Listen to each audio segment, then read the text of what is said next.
When I was prepping for our conversation today, I was thinking about when I first joined the stations, and I used to remember that the firefighter that was there before me told me how he used to have a bell installed in his house.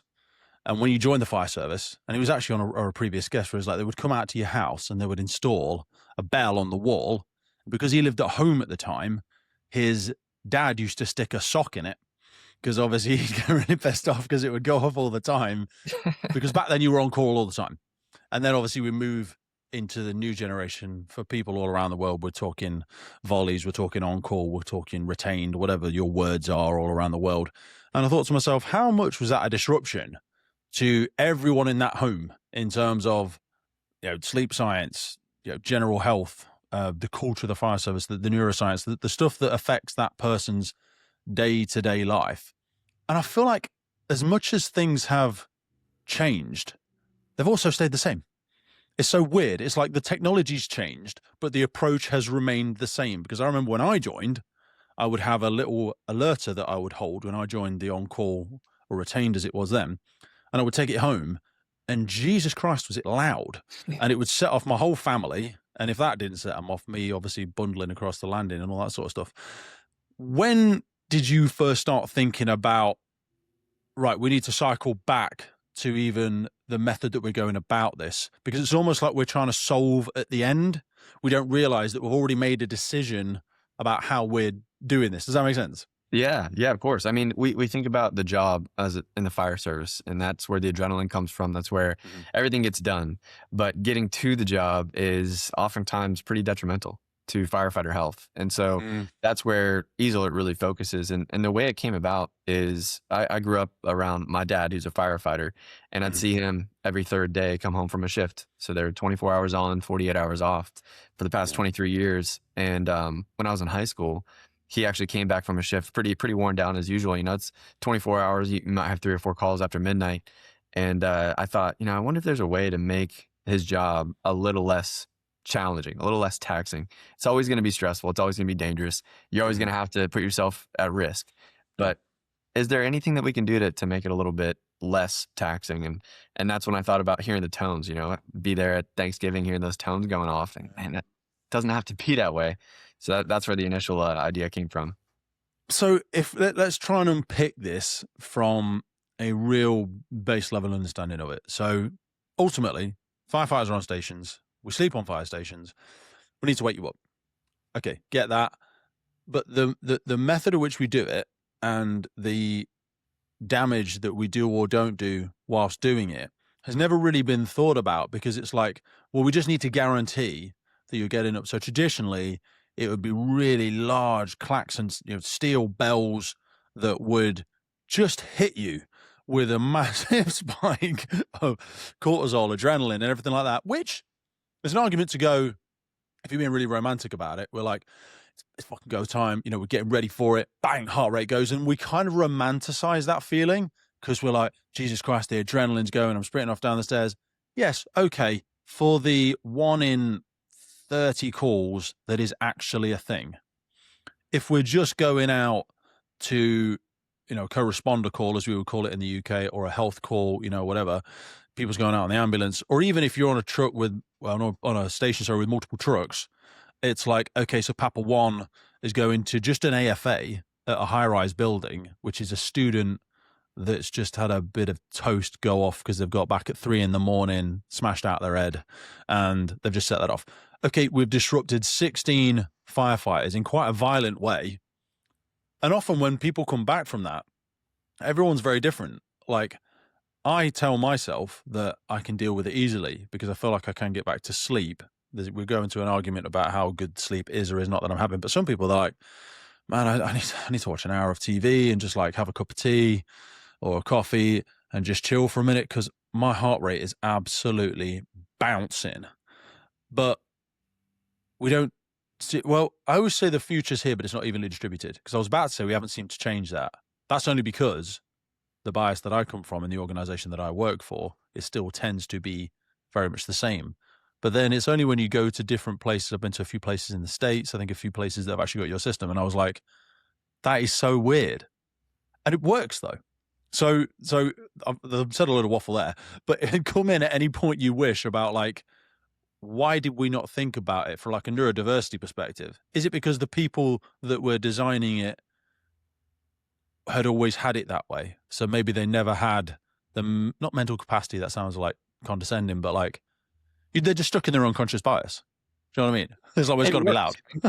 And that's the thing. I think one really important point to start with there is that you have to be able to do the job, and there has to be zero chance of missing the call, because that's what fire service is here for. Answer any call, anytime, every time, immediately. And that's kind of the reason why it's so loud, because the method has been audible and visual. You know, you have big loud sounds, big bright lights, and that's how you make sure nobody wakes up.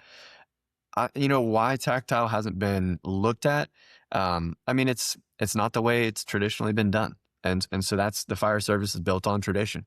Here in the States, we say it's 200 years of tradition unimpeded by progress. And I love that, man. We've been stealing that over here. Same for you guys, you know, it's and across the globe, brother. Well, we'll say we started it, you know, in Braidwood's days, you know, back in Scotland, in Edinburgh. We're like, we started this sort of stuff. Obviously, there was fire rescue services all over the world. We'll go into the background of it, but you guys would say 800 years of tradition unimpeded by progress. Yes, the rest.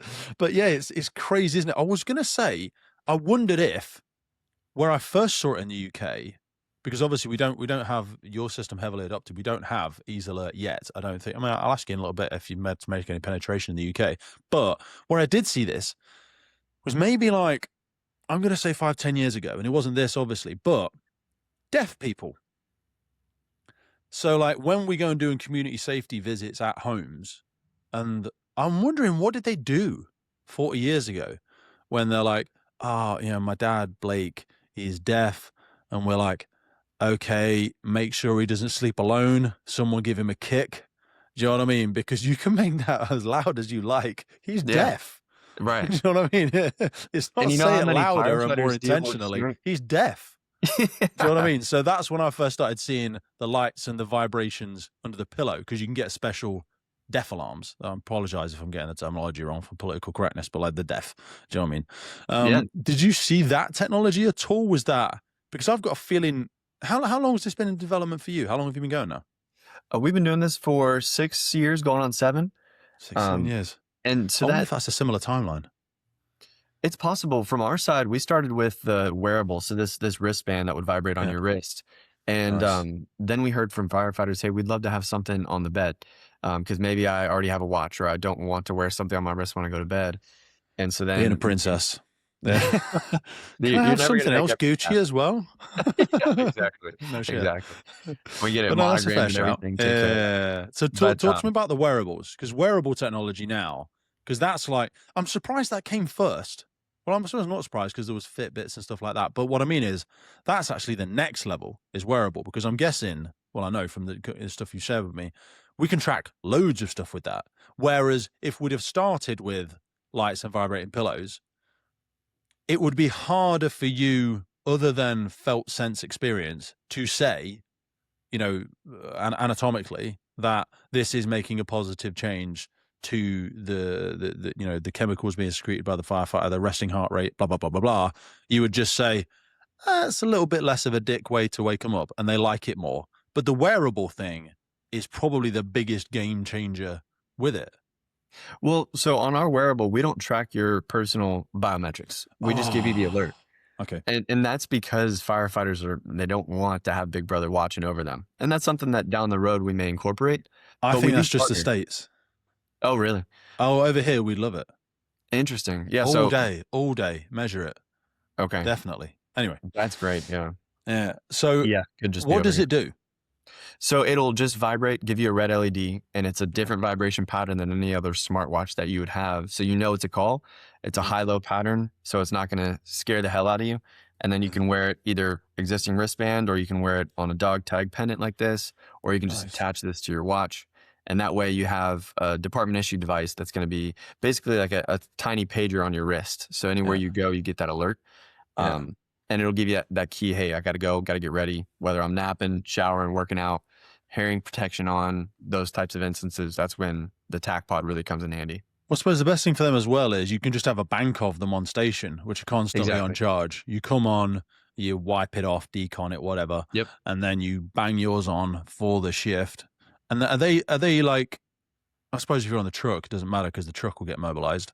But like, are they geotagged to the station? Do they work within? What's the notification process for them? Can they be integrated into current systems, or so as in like the station I work at, it's got mobilization to the mobile data terminal that's on the truck, and then it's got a printer. I don't know what system that I know when I first started, it was a Ramsdac system, which I think they fall back to with alerters if they need to, but I don't know what system they're using now. But I know they're all just, they all run on mobile networks now. So I imagine they can integrate in most things. Yeah, so we can tie into any alerting system. We set up a transmitter of our own, and then we just intercept your existing signals so your dispatchers don't have to send anything extra. And from there, we can activate all the EaseAlert devices just wirelessly throughout the firehouse. Nice. So they've got the red LED, they've got the vibration either pendant or on the wrist. Talk to me about when firefighters are in bed at night. What's the developments that you've moved into from that? Because those were arguably the most disrupting ones, and now you say you've come up with elements for that as well. Yeah, so that's called the bunk alert. So the bunk alert itself is actually a vibration motor that attaches to the bed frame. It's a high intensity vibration motor, so you can make sure that even the heaviest sleepers, the guys and gals who maybe have a CPAP or maybe hearing impaired themselves, a lot of firefighters are, they can wake up. I can't believe you'd be allowed on station with the CPAP. Oh yeah. Tons of firefighters in the United States have CPAPs, none in the UK. Mate, well, I don't think they would let you. When I was in Australia recently, I'm not going to mention the organization, but I was astonished that they don't have annual fitness tests. And I think this is the case in a number of, because people generally, and I'm sure they do it the same in the UK, they go, American firefighters. And I'm like, no, be specific. Because I've been to about 15 or 16 different states with different departments, with different ways of working, with different equipment, with different stations. Yeah. So don't just say American firefighters do this, because you're just plastering everyone with a bad example you've seen in an isolated clip on social media. So don't do that shit, because they'll do that to us, and that's not fair. You do see it. But anyway, I was getting back to, in Australia, this particular organization, one of the 3 or 4 that we saw out there, they don't do annual fitness tests. So I was like, whoa, that's crazy, because it's such an ingrained thing in the UK. But I imagine in the organizations you've visited, just getting back to the people that wear CPAP, are usually probably overweight, not definitely, but probably overweight. They've got a health issue of some capacity, which means they struggle with a disrupted sleep. They never enter an REM. They're always constantly waking themselves up or whatever. But it surprises me that someone would be not allowed, because I get you couldn't discriminate for someone because of a health condition, but also, I don't know. I can't understand how they would accept that. I don't know. I just feel like that person's got some serious issues, which they maybe need to get addressed with a medical professional before they're allowed on because I bet they're never getting good sleep. But anyway, so if they're using a CPAP, you can still use a system like this, because they can be quite loud in themselves, some CPAP machines. Oh yeah. Those can be loud. And in general, you may have individuals who are they've had a long shift, or they're deep sleepers, or when they fall asleep, they cannot hear anything. They can sleep through a freight train. And so that's where the tactile alert becomes really handy. If you think about you're sleeping and someone may yell your name, you may be able to sleep through that if you're really tired. But if someone comes and taps you on the shoulder, you're not sleeping through that. Yeah. My first house had a train line behind it. And it's amazing how quickly living there, you become conditioned to it. And it doesn't wake you up anymore. But it's the same way that, like, things that you condition to, like the train, won't wake you up, but you hear your daughter, and I've got a child, and like if she's sleeping in the next room, I'll hear her. So I always wonder, like, what part of our subconscious is still responding? Because clearly some part of us is. Do you know what I mean? We pick up on things. But yeah, like a vibration, an intense vibration, is not something you would ever really become conditioned to, because it's not something that normally ever happens. The bed doesn't vibrate. So like that would be a great integration. It's probably why, again, they use it with deaf people, because your body you will always respond to it. It won't become conditioned to that, because it's such a strange thing to happen to you. Exactly. And it's your body's way. Your body physiologically responds more sensitively to that touch, because that's your body saying, hey, there's something here. Something the danger is really close to me. yeah, Yeah. I got to go. I got to wake up and be able to respond. Yeah. But we do It's it in a like if way you that's not blow gonna, on your missus' eyelashes when she's asleep just to annoy her. If someone were so inclined as to do something cruel like that, right, then right. yeah, wakes them up. And then I love that. You just do. There's no point making a big noise if you just do something tiny and annoying. It's Exactly. crazy. You wake up to that. Exactly. But it's taking that science and bringing it to the fire service, because you got to make sure that they're going to go, like we talked about. It's got to be Yeah. an alert that's going to be effective every single time, but it doesn't need to scare the hell out of you. And that's where that vibration is going to be a soft way to wake up, but in a fast manner. You're not slowing down the response. In fact, you're awake, you're more cognitively prepared. You can listen to the information. You're not going from 0 to 100 in a matter of 5 seconds. You're going from 0 to 30 to 40, hearing information, getting in the rig. Then you get to 100 as you get on scene. That's where the adrenaline dump needs to come from. Red lights. Is there a reason behind using red? Yeah, it's the same reason too that you'll see it in submarines or in nighttime That's what I was areas where, thinking. yeah, so individuals who need to be on high alert or cognitively very capable in those nighttime settings, they use red light for a few reasons. The main one we use is it dilates your pupils less. So when you wake up to red light, you're not as disoriented. Think about when you wake up to a bright white light, you can barely see. You can barely think. Your mind is so overwhelmed with what's going on around you, let alone what information the dispatcher is sending through the crackled speakers in the overhead. That is because you're just disoriented. You have too much stimulus. Whereas with the red light, it's going to dilate your pupils less, so you wake up. Your body kind of eases into it. You can understand what's going on, and you can gather that information cognitively, both where you're going, what you're going to, and how you need to get there. I wanted to jump a little bit deeper, so I just had a quick look because I remember someone telling me, because we had an episode talking about submarine firefighting, and I was like, the red light thing, and it's exactly what you say. So I was looking at it.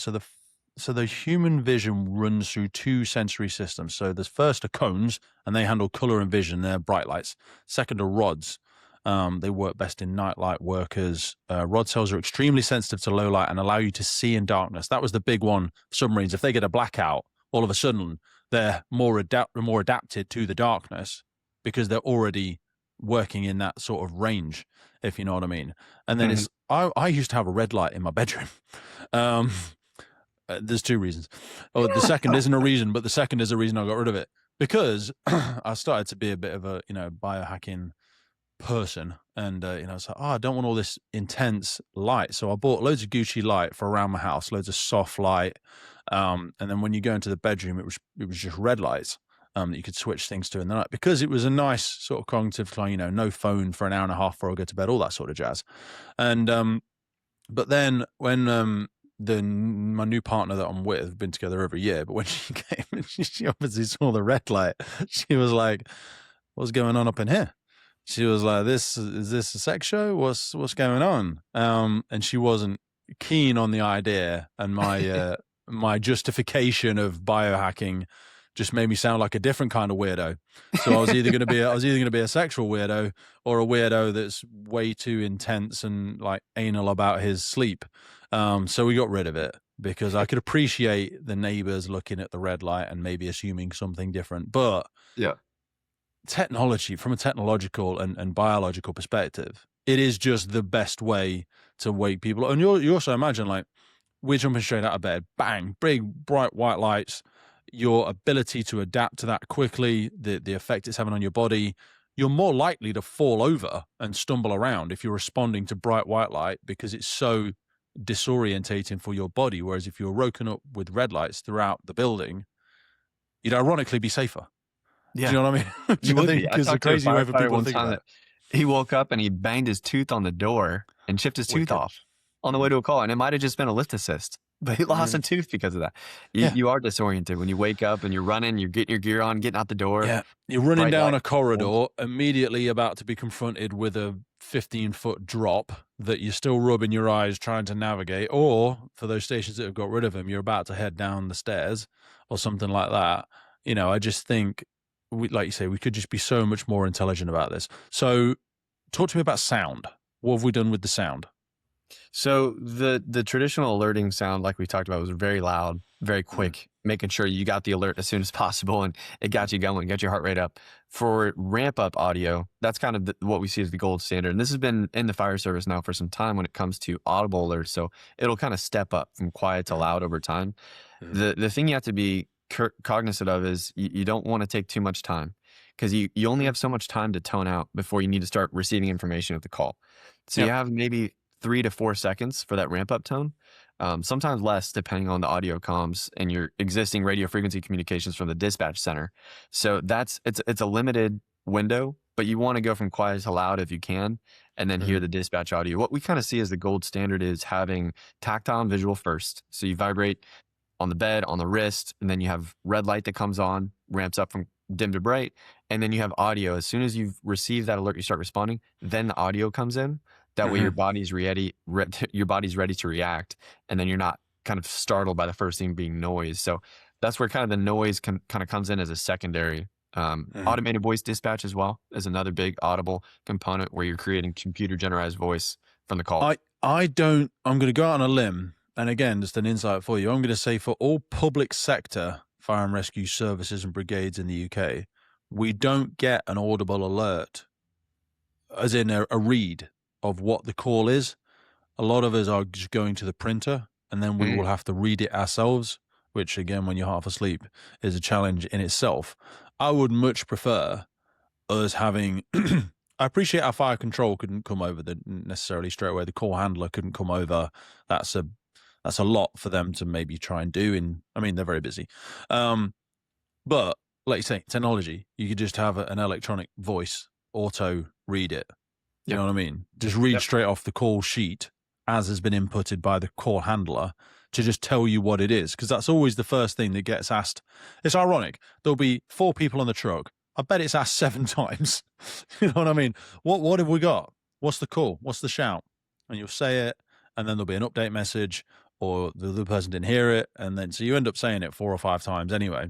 Yeah. But yeah, I'd love for us to have an audio readout. So the heart rate element of it, we all know we get a spike, but you guys have pulled some data together in some comparative sort of studies that you've ran in terms of how we can reduce that down to minimum effective dose, if you will. Yeah, and the goal is not to remove the adrenaline dump. You need the adrenaline dump. You need that to do your job, right? It's a high pressure situation, especially when you're on scene for a working structure fire. But the goal is to not have that spike come from the tones. And so, also the poison's in the dose. You know what I mean? Right. You want a bit of adrenaline. You don't want full adrenaline. I think the level of adrenaline that we're getting can actually start to. It probably, if we did a psychological study on like prime recognition, decision making, or sense making, it probably narrows your field of interpretation as to what this call may or may not be. Do you know what I mean? Ed Hartin does some command concept work over in the States, incredible incident commander and also fire behavior instructor. But he talks about how our focus gets narrowed so much in the before we've even arrived on the scene, before we've even turned out from the station. We've already unconsciously decided what this is. And I wonder if that's because we are so jacked up on like, I need to know what it is, I need to know what I've decided this is what we're doing, number 1, you're 2 in that. I want truck number 7 to come in from the north side. And it's like, we're not even there yet. Do you know what I mean? Like, there's an element of preparedness which can become unhelpful if you're overly stimulated. It's that whole stimulation curve, isn't it? The optimum point you're looking for. Exactly. Yeah. And that's a great point too on the poison and the dose. And from our side, what we try to do is make sure that heart rate spike is more gradual. So instead of going from, let's say, a resting heartbeat of maybe you're sleeping 40 to 50 beats per minute, getting that up to 140, 150 in a matter of 30 seconds. What we're aiming for is getting that up to maybe 80 or 90 in 30 seconds. And then you continue to creep up over time as you're gathering that information from the call. Maybe you realize, okay, it's our frequent flyer. We've seen this person 3 times today. Not a big deal. I know what I'm going to. Your heart rate doesn't need to get up. You can level out at 120, 110, get in the truck, respond. So that's where the difference in the heart rate spike can be when you start with the tactile and the visual. And that's what we have measured, like you mentioned. So we actually got an NIH-funded study, so the National Institutes of Health. here in the States funded a clinical study that looked at the impact of tactile alerts compared to traditional audible alerting systems and found some pretty drastic differences between the heart rate spike as well as the overall health impact Massive. of tactile. Yeah. So Yeah. you've got, I'm just looking at it now. So a 38.3% reduction in heart rate spike between 0 and 30 seconds. 38%. Yep. That is enormous. That's not like a deviation from the standard. That is a significant data shift. 30% in anything is massive. Pretty Yeah. much. It's important, man. And it's something that you heard a lot of anecdotal feedback on when we started. Everybody said, okay, yes, it's easier to wake up to. Definitely would prefer this. It's great. But now to have the data to support it is really important. And so that's just our first pilot clinical study. And we're looking to conduct a more full clinical trial here. So we're in the process of following up with that grant process now. Excited to get more data on that. But we're always, as we're going out in the field, we're making sure that one, we're addressing a real problem. And two, we're providing a real solution. So when we first started EaseAlert, I was reading all the scientific peer-reviewed journals on what is the impact of alerting? How is firefighter health and safety changed over the years? What are we seeing today, tomorrow? What are we expecting? And I reached out to all those researchers, and actually most of them said, this is really interesting. I would love to support you in this study, which I was surprised by to even get a reply.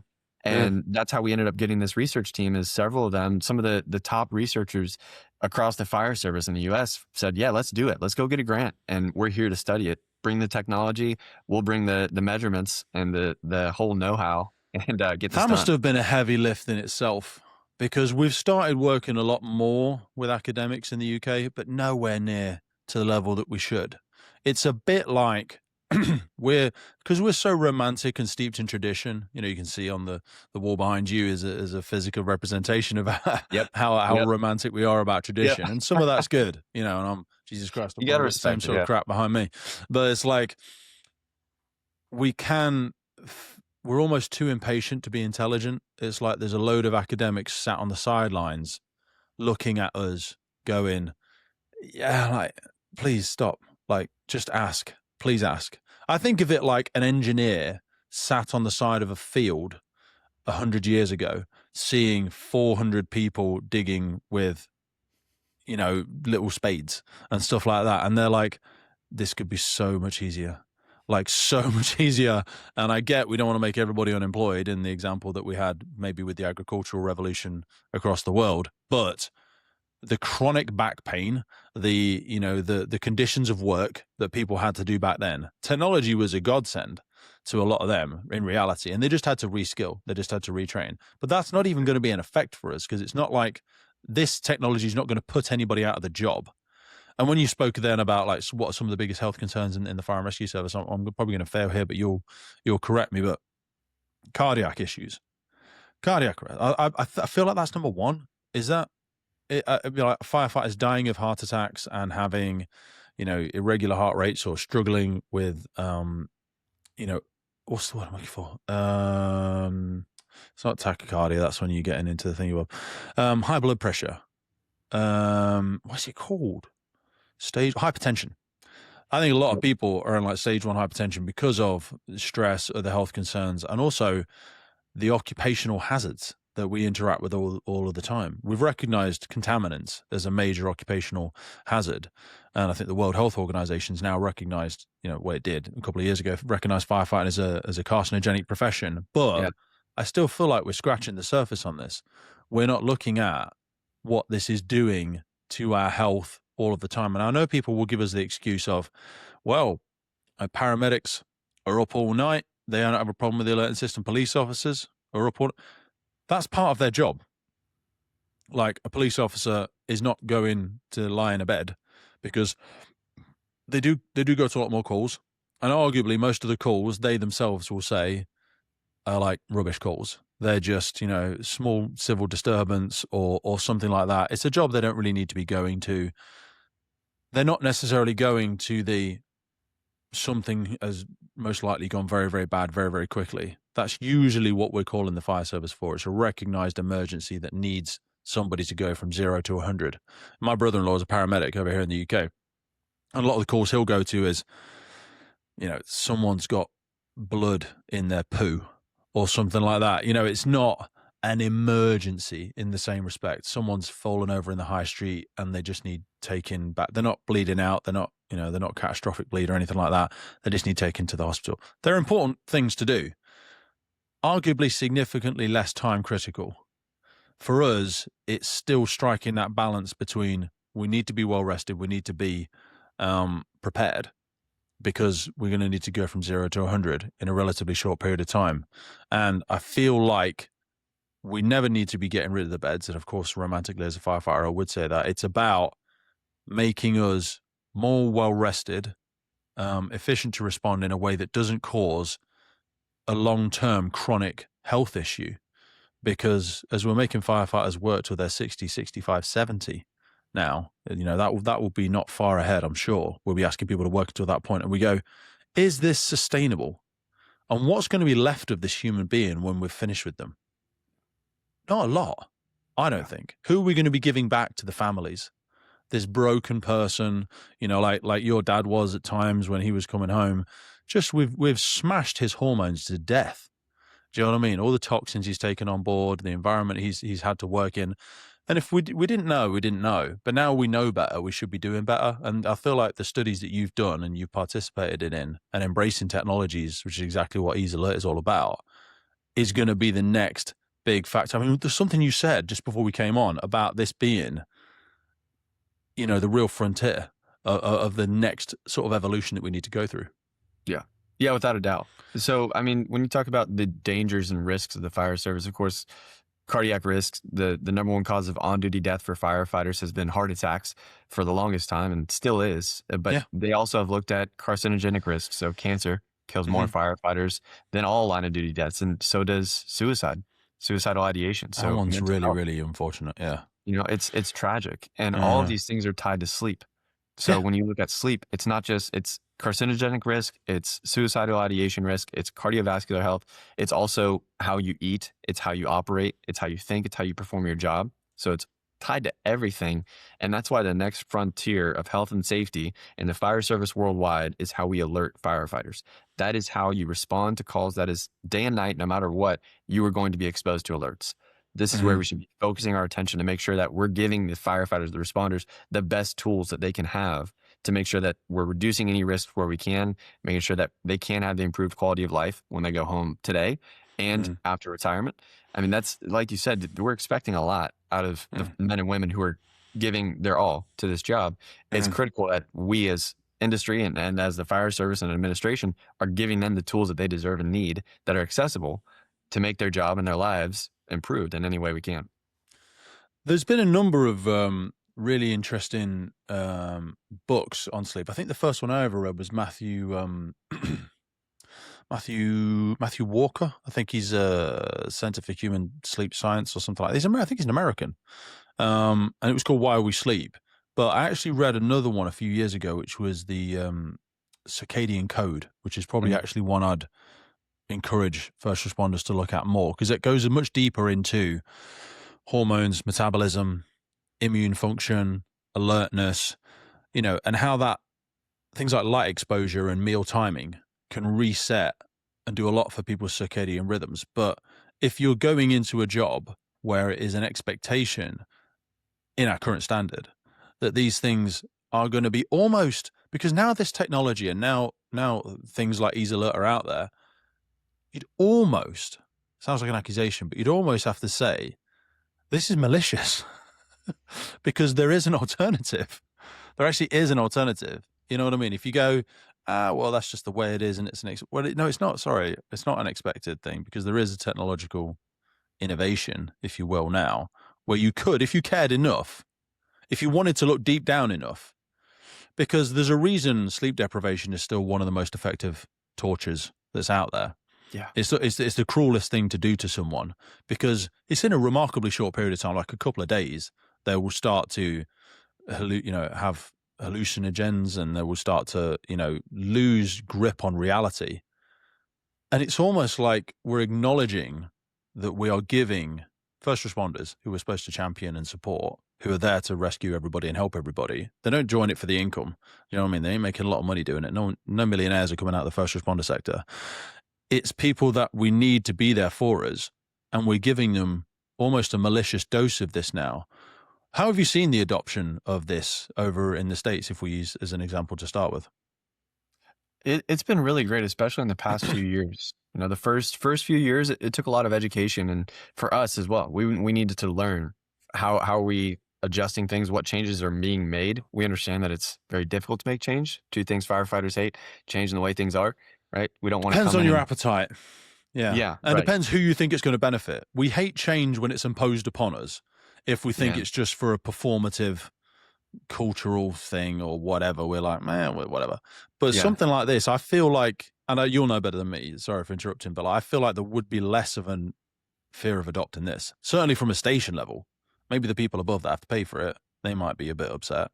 But like at a station level, I feel like this should be a win-win. it is. Yeah, and that's exactly where we got to. So you hit on it. It's for the firefighters. We call it Yeah. firefighter alerting. And to date, every other alerting system has been known as fire station alerting.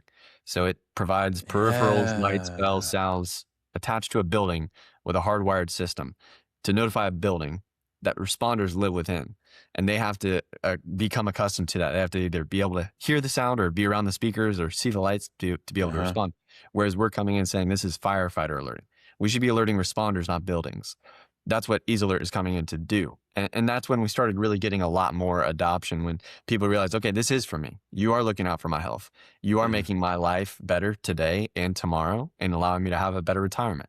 And from Mm. the chief and administrative perspective, they see the benefits too, because like you said, now they know that there's a tool that's better for their personnel, not just their health and wellness, but also for their performance. So they're Mm. starting to realize, okay, this is a win-win. Now you bring the community into it as well. And the community is saying, look what we're doing with our tax-paying dollars. We're able to support our first responders who are supporting us. This is a win for us too. And so everybody from the stakeholders' perspective has been completely bought in. And now it's really just starting to take off, which has been fun. But it comes down to making sure that we're doing what's best for the people who are receiving the alerts, you know, the firefighters.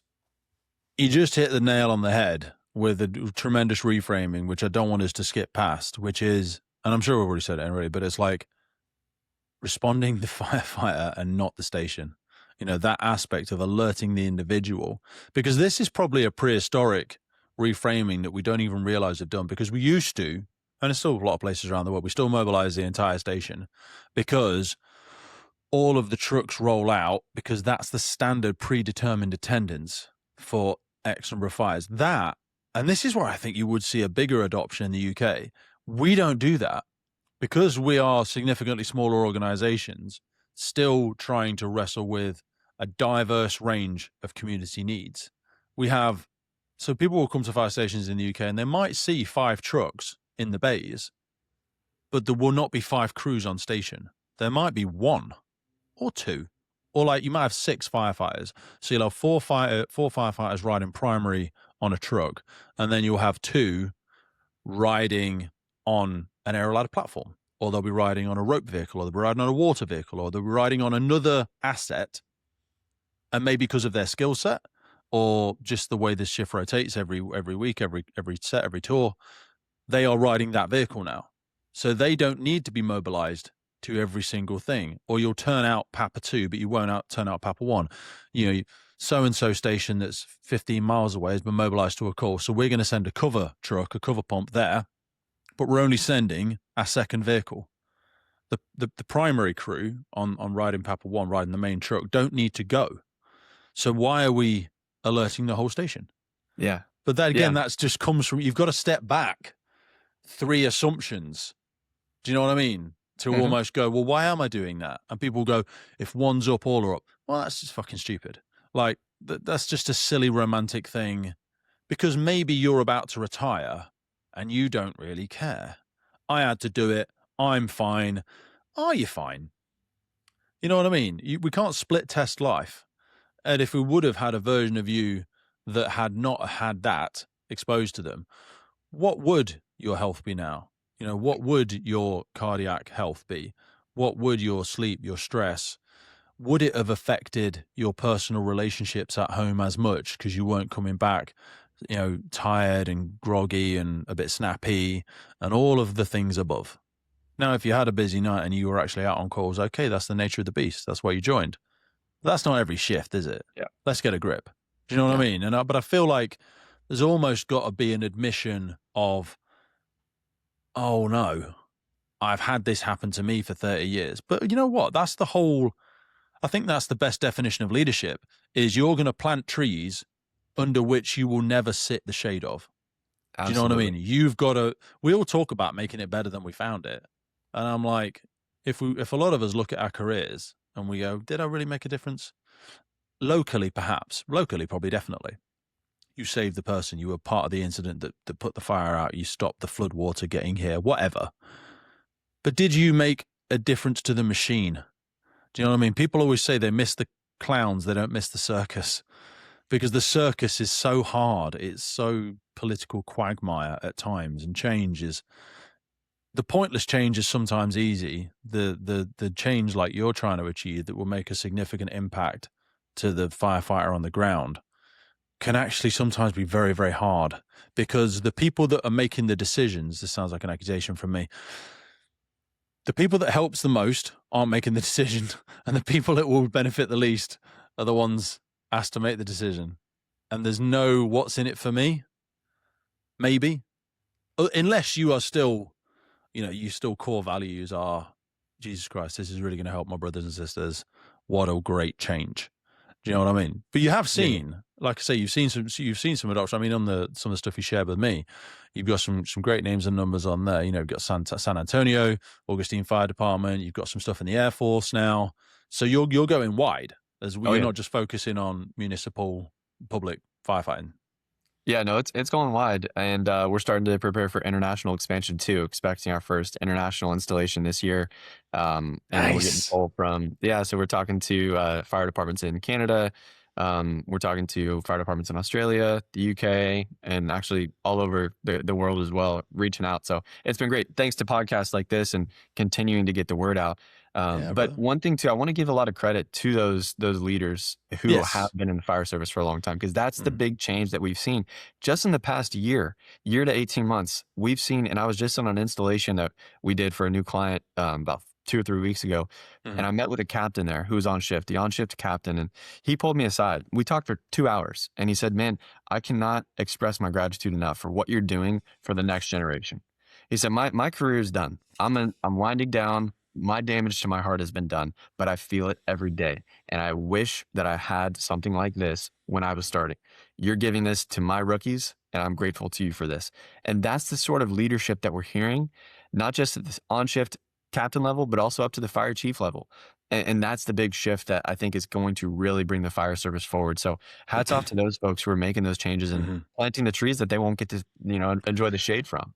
I feel like, and again, I'm speaking from a UK bias, this next 5 to 10 years, we are at a real generational sweet spot. I'd say in the next 5 to 7 years, because we're going through mass retirement. So many people are retiring. Like 30 years ago, we employed a load of people. Then we went through a freeze, and then we've had people trickling in over the last 10, 15 years in smaller waves. But there is a big cohort of people leaving now because they've just reached that point of retirement. And because of that, many people are moving up in the organizations quite rapidly. Not me, but other people that are really good at their job. Other people that rock the boat less. No, they're fantastic people. They've chosen a different path for their career. But the benefit of it is, it wasn't that long ago they remember being on a fire station. We're talking a few years. These people can remember being there and doing that. And they hold more reputational respect. They hold more sort of alignment and allegiance to those individuals, because you could wait for the unicorns like some of the, Chief Michael Guzman or Carlos or Greg Reynard, those people who have done the right thing because they feel it to be the right thing and the data supports it. But they might be unicorns. You know what I mean? You might be speaking to people who are 20, 30 years or 25 years off the trucks. And they may not feel it as much. But I feel like in this next 5 to 7 years, which is great for you guys, you're at that real sweet spot where people are looking for these significant. I feel like in society in general, we've become much more conscious about our health, haven't we? Yeah. Do you feel that? I don't know why. Absolutely. Like drinking has fallen down loads. Like gyms are the new pubs. Yeah. Do you know what I mean? And we all seem to be much more health conscious. Yeah, I don't know without a why that doubt. is. And I think, well, I mean, I would attribute it to the science becoming more available, you know, and the Mhm. people who have the information, like the researchers that you talk about who are sitting on the sidelines, they're finally being given the spotlight like they should be. I can only imagine how Yeah. difficult it is to be sitting on the side knowing the answers and watching somebody just beat their head against a wall. But that's Yeah. changing, you know, and Yeah. that's changing across the entire population. And it's not different for the fire service. It's getting better and people are becoming more knowledgeable. So talk me through this installation process, because I feel like, and I don't know a tremendous amount about it, but this is not a massively heavy lift for people. We're not building a new building. We're not putting a massive crane in place. We're not. I imagine the physical installation of this is remarkably minimal. Yeah, it certainly is when you compare it to a traditional hardwired system that goes into a building. For us, it's an enterprise alerting system. So Mhm. everything that you would expect from an enterprise fire station alerting system, you'll get from EaseAlert. Everything from dispatch console to notification boards to automated voice dispatching to automatic failover and redundant communications, the whole nine.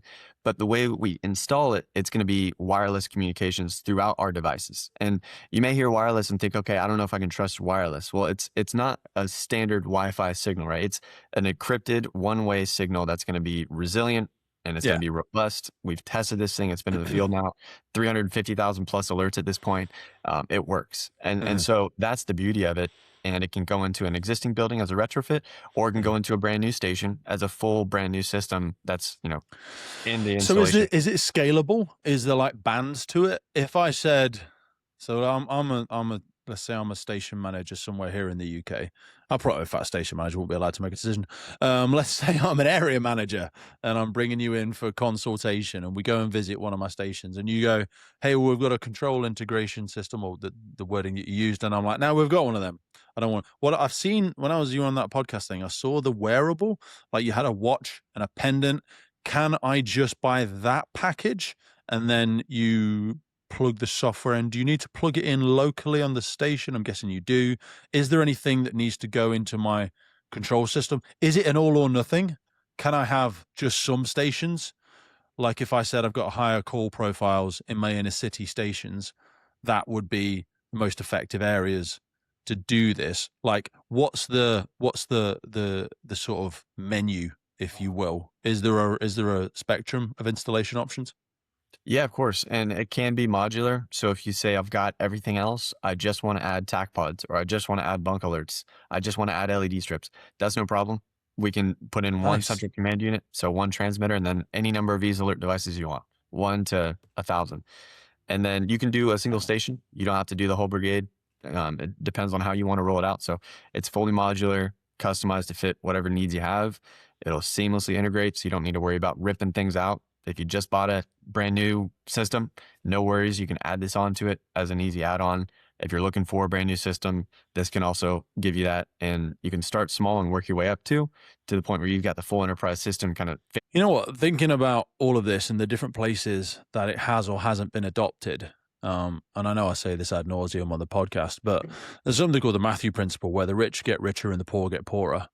And I feel like this is a great example of where the future is here, but it's not evenly distributed, because the people that have got more assets, more time, a great person in procurement that's given more opportunity to travel internationally and find out these great innovations and bring those golden nuggets back to improve the health of their firefighters and first responders generally on stations. But the people that don't have those things, people don't have those opportunities prior to things like this existing for free for people to go and listen to. It's like they probably never would have known about it. And I think about how many innovators and business owners and people like yourself who have had these great ideas before, but because they couldn't get past the gatekeepers or because we didn't have technology that's international like this now, how many of those things could we have started adopting years ago? And I worry if we throw our mind forward in 20 years, who will still be learning about EaseAlert for the first time in 20 years? And what an absolute travesty that would be. Do you know what I mean?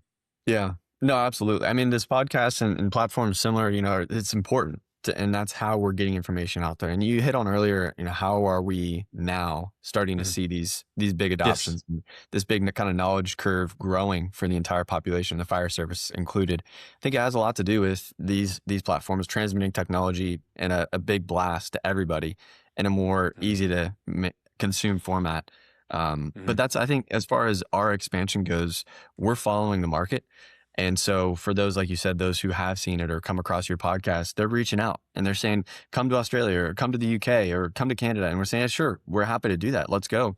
We're not going out knocking on doors saying, hey, we're going to push this into X, Y, or Z area, Yeah. because we're going where it's being pulled. And so that's, as far as who's not going to know about it, it's whoever doesn't listen to this podcast, right? Or Yeah. whoever doesn't off the material. So the challenge I is think on the you, brother. unique, Get this out there. the unique thing No, I'm about our kidding. stuff, and then there's loads of them across the world now, and it's fantastic, is Yeah. no one likes being sold to. Do you know what I mean? Right. But everyone likes shopping with friends.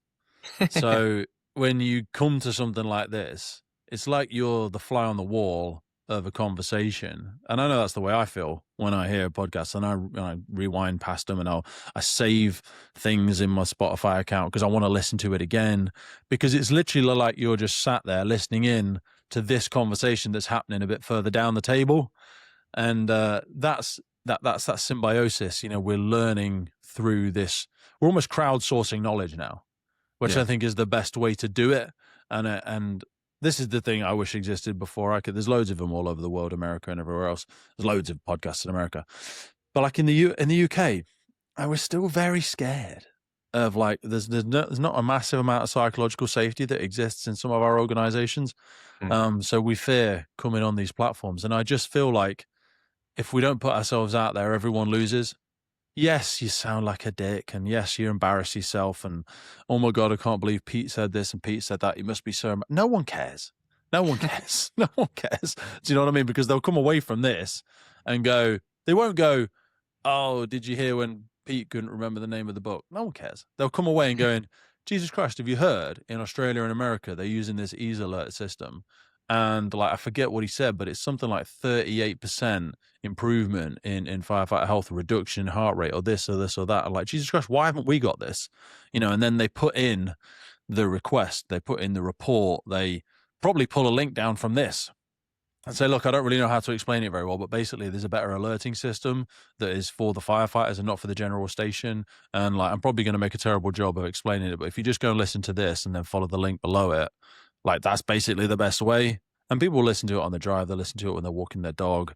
And I just wish, if we'd have known better, we'd have done it ages ago. But yeah, I'm so grateful that stuff like this is happening now. And people like yourself, credit to you, are willing to put yourself out there in a manner that is just conversational. You're not pitching, you're not beating people over the head with it. You're like, look, we've done the data, we've worked with the NIH, this works. Here's the receipts. Do you think it would help your firefighters? Well, not do you think? Then this is the beautiful thing about data now.